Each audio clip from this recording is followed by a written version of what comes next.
During the Japanese state visit, Queen Camilla was presented with a remarkable handbag as the royal family exchanged gifts. During the grand commencement of the state visit, King Charles and Queen Camilla engaged in a splendid exchange of opulent gifts with Emperor Naruhito and Empress Masako. The air was filled with anticipation as the royal couple warmly welcomed their esteemed guests on the resplendent Horse Guards parade. As part of this momentous three-day affair, the heads of state and their beloved spouses presented each other with tokens of their admiration. Amongst these treasures, Queen Camilla was bestowed with a breathtaking new handbag, a testament to the Emperor and Empress of Japan's impeccable taste. In return, King Charles graciously offered Emperor Naruhito a pair of exquisite beakers crafted by the esteemed House of Barnard, renowned British goldsmiths and holders of the royal warrant. These magnificent vessels were specially commissioned to bear the imperial seal and King Charles's own emblem, a true fusion of regal symbols.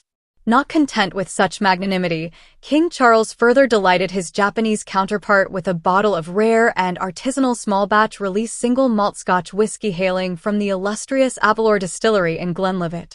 This gesture of friendship and appreciation was sure to leave a lasting impression. Not to be outdone, Queen Camilla presented Empress Masako with a handcrafted fan meticulously designed by the esteemed Worshipful Company of Fan Makers. This exquisite creation showcased a harmonious blend of Japanese and British symbols, symbolizing good fortune and prosperity. Adorned with Camilla's iconic crimson Romans rose and her personal emblem, the fan was truly a work of art. Its delicate sticks were carved from a fallen branch of a plane tree, a poignant reminder of St. James's Park's natural beauty.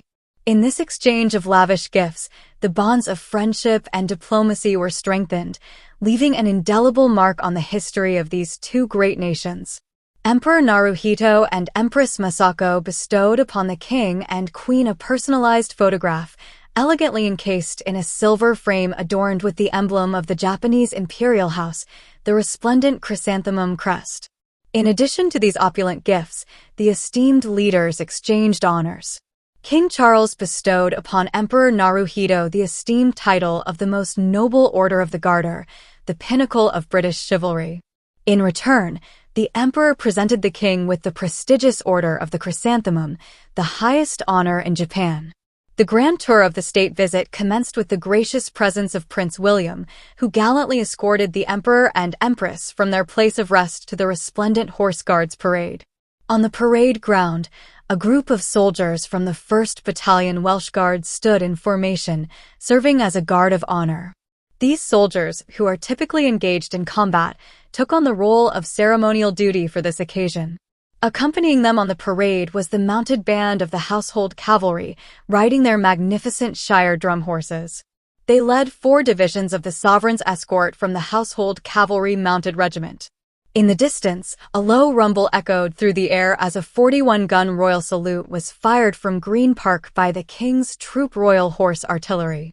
Simultaneously, the Honourable Artillery Company fired the same number of volleys at the Tower of London as the Japanese national anthem played.